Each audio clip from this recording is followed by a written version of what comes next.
Thanks for watching Voice of Islam. शेख साहब के बयानात के लिए लाइक, शेयर एंड सब्सक्राइब करें।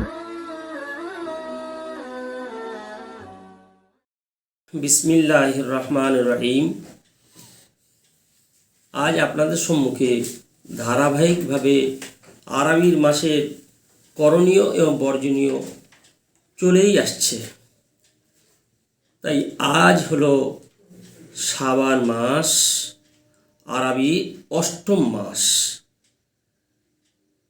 8 নম্বর মাস হলো শাবান, অত্যন্ত গুরুত্বপূর্ণ মাস।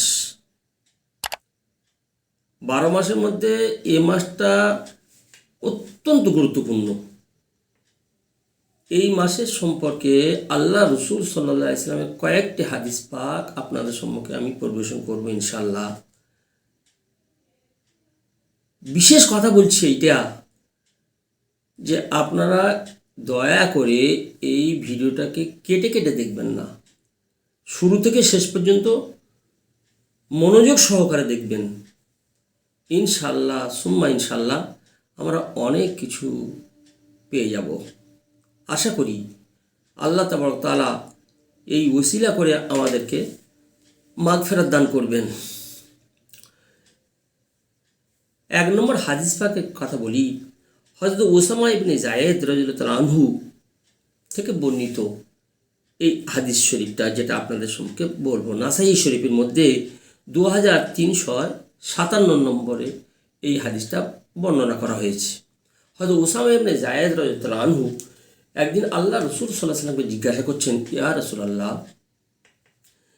আপনাকে তো এই মাসে যত রোজা রাখতে দেখি, অন্য কোনো মাসে তো রমাজান ছাড়া অন্য কোনো মাসে আপনি এত বেশি রোজা রাখেন না তো। ইয়া আল্লাহ রসুল, এই শাবান মাসে আপনি এত বেশি বেশি করে রোজা রাখেন কেন? নবী পাক সাল্লাল্লাহু আলাইহি সাল্লাম হযরতে ওসামার উত্তর দিলেন এইটাই, দেখো এটা হলো শাবান মাস, যেটা হলো রজব আর রমাদানের মাঝখানে। আর এর আগে আমি রজবের অত্যন্ত গুরুত্বপূর্ণ ফজিলত বলেছিলাম। রজব মাস থেকেই আল্লাহ রসুল সাল্লাল্লাহু আলাইহি ওয়াসাল্লাম এই দোয়াটা সর্বদা করতেন, খুব দোয়া করতেন এইটাই, আল্লাহুম্মা বারিক লানা ফি রজব ওয়া শাবান। ইয়া আল্লাহ, তুমি আমাদের বরকত নসিব করো, আমাদের জীবনে, আমাদের হায়াতে, আমাদের আমালে, আমাদের সর্বোপরি কাজে বরকত নসিব করো রজব মাসে এবং শাবান মাসে। ও বাল্লিগ না রমাদান, ইয়া আল্লাহ আমাদের এমন হায়াত দান করো যেন আমরা রমজান পর্যন্ত পৌঁছাতে পারি। রমাদান পর্যন্ত আমাদের পৌঁছে দাও আল্লাহ। মানে রজব মাস থেকেই শুরু হলো, সেই জন্য রজব আর ঠিক রমাদান তার মাঝখানটা হলো শাবান। এই শাবান মাসেই মানুষের সারা বছরের হিসাব নিকাশ আল্লাহর দরবারে পেশ করা হয়। তো রাসূল আকরাম সাল্লাল্লাহু আলাইহি ওয়াসাল্লাম বলছেন, আমি এটি চাই যে আমার হিসাব নিকাশ আল্লাহর দরবারে পেশ হোক এমত অবস্থায় যখন আমি রোজাদার থাকি। আমি যখন রোজাদার হই, আমি যেন রোজা রাখি, তা রোজা রাখা অবস্থায় আমার হিসাব নিকাশ পেশ হোক, অর্থাৎ শাবান মাসে।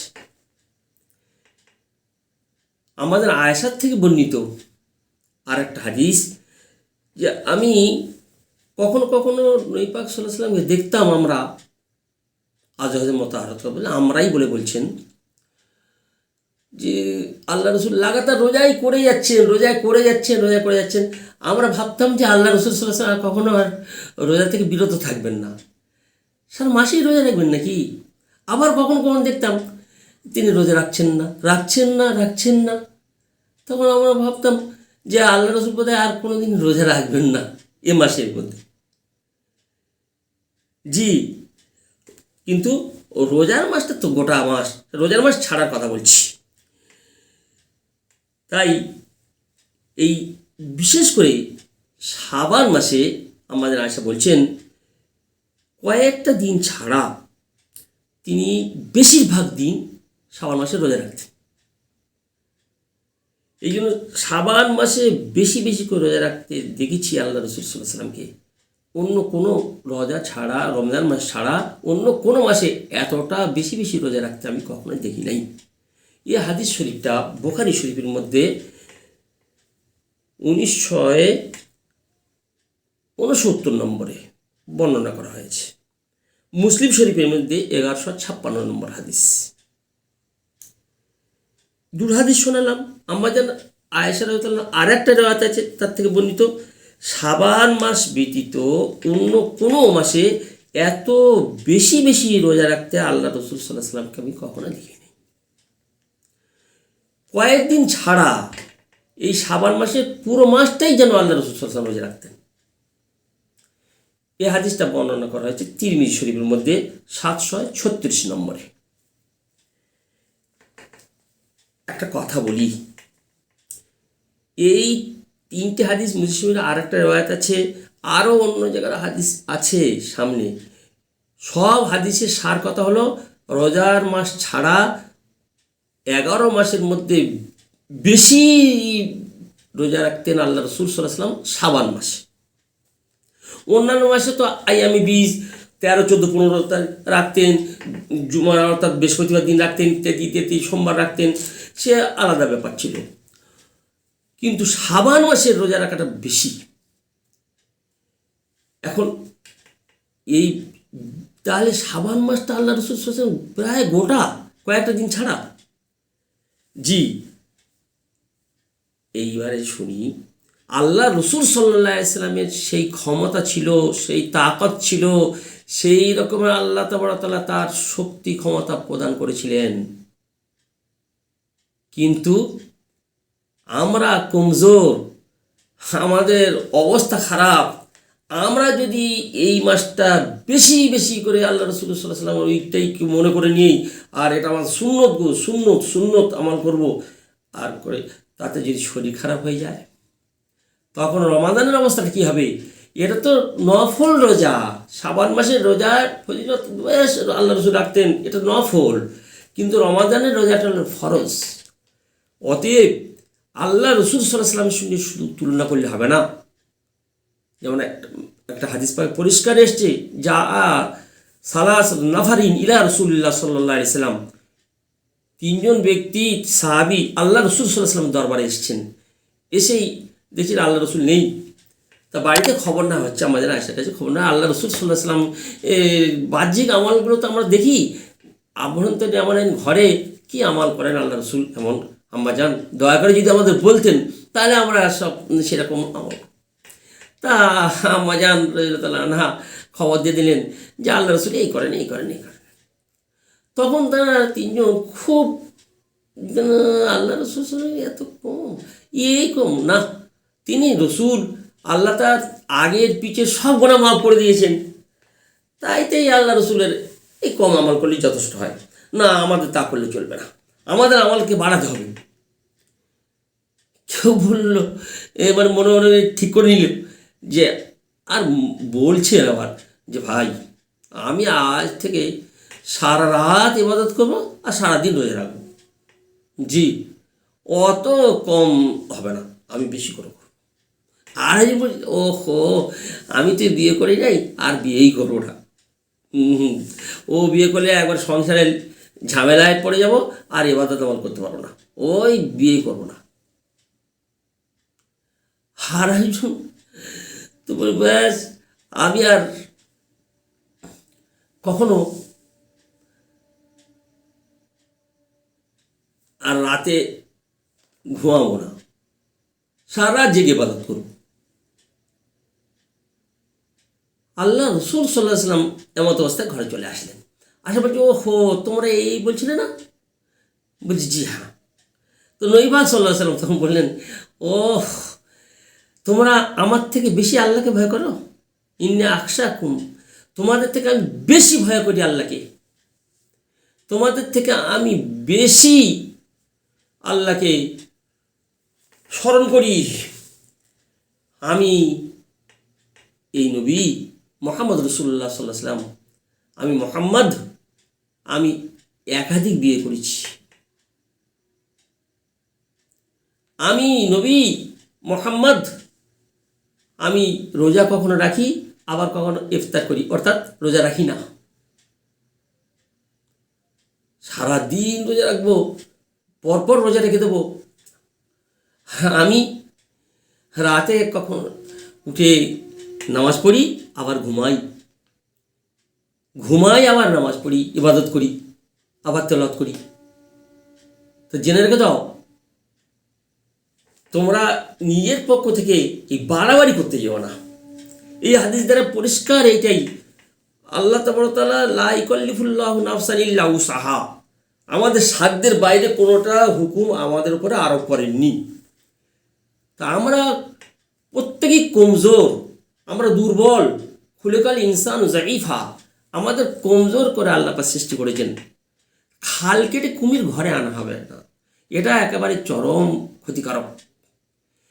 তার সপক্ষে আমি হাদিস পেশ করছি আপনাদেরকে, যারা পারবে তারা করবে, কিন্তু আর যারা পারবে না, শরীর দুর্বল হয়ে যাবে, রমজান আসলটা ওই ফাও নিতে গিয়েই আসল ভ্যানিস, তাদের জন্য কোশ্চিন করা উচিত নয়। কারণ নবী পাক সাল্লাল্লাহু আলাইহি ওয়াসাল্লাম পরিষ্কারভাবে মনে করেছেন, আবু হুরায়রা থেকে একটা রিওয়ায়াত রাদিয়াল্লাহু আনহু, যে রমজানের ঠিক একদিন বা দুদিন আগে আল্লাহ রাসূল সাল্লাল্লাহু আলাইহি ওয়াসাল্লাম রোজা রাখতে নিষেধ করেছেন, মানা করেছেন, কারণ তোমরা দুর্বল হয়ে যাবে। আবু হুরায়রা থেকে যে শাবানের প্রথম অর্ধেক যখন অতিক্রম হয়ে যাবে, অর্থাৎ এই শাবান মাসের প্রথম 15 দিন যখন পার হয়ে যাবে, তো নবী পাক সাল্লাল্লাহু আলাইহি ওয়াসাল্লাম তখন বলছেন, আর তোমরা রোজা রাখো না। জি, তো তিনি আমল করেছেন আর আমাদেরকে মানা করছেন। এই হাদিস পাকটা আবু দাউদ শরীফের পরিষ্কারভাবে, আবু দাউদ শরীফের মধ্যে বর্ণিত এই হাদিসটা 2338 নম্বর, আর এই হাদিসটার মফহুম তিরমিজি শরীফে বর্ণনা করা আছে 738 নম্বরে। আর একটা হাদিস বর্ণনা করা আছে বুখারী শরীফের মধ্যে, যে তোমরা এমনভাবে রমজান শুরু করো না যে ঠিক রোজার পূর্বের একদিন কিংবা দুদিন আগে তুমি রোজাদার ছিলে, থেকে শরীরটা কমজোর করে ফেলেছো, আর তো হয়ে গেছে, আর রোজাটা ভালো করে রাখতে পারছো না। এটা 1914 নম্বর বুখারী শরীফের হাদিস। এই তিনটি হাদিস পাকের দ্বারায় এটাও প্রমাণ করা হচ্ছে যে যার সামর্থ্য আছে, ক্ষমতা আছে, সেই এই শাবান মাসে বেশি বেশি রোজা রাখবে। আর যার ক্ষমতা নেই, আর এখনকার আমাদের খুব কম মানুষের, 70% আসবে না, 1000% আসবে যে বেশি বেশি রোজা রাখুন। তাহলে কি বেশি বেশি রোজা আপনি মানা করছেন? জি হ্যাঁ, মানা করছি, কারণ তার আসল জিনিসটা আমাদেরকে ভ্যানিশ হয়ে যাবে, তখন কমজোর হয়ে যাব। আর বিশেষ করে এবছরকার রোজা, আল্লাহু আকবার, কত বড় দিন আর কি গরম, আল্লাহ পাক খুব ভালো জানেন। গত বছর যেমন পার হয়ে গেছে রোজা, এই জন্য খুব বলছি, বারবার করে বলছি, নিশ্চয়ই ইবাদত আমল করতে হবে অবশ্যই। নয় যে একেবারে সারা রাত জেগে ইবাদত করব আর সারা দিনটা রোজা রেখে দেবো, না না না। শাবান মাসের একটু বেশি বেশি, অন্যান্য মাসে আমি 20 অর্থাৎ 13, 14, 15 রোজা রাখি, তো এ মাসে আরও বৃহস্পতিবার করে রোজা রাখা যাবে, সোমবার করে রোজা রাখবে। এই 3টে জায়গায় 6টা রাখুন, 6টার জায়গায় 8টা রেখে দেন।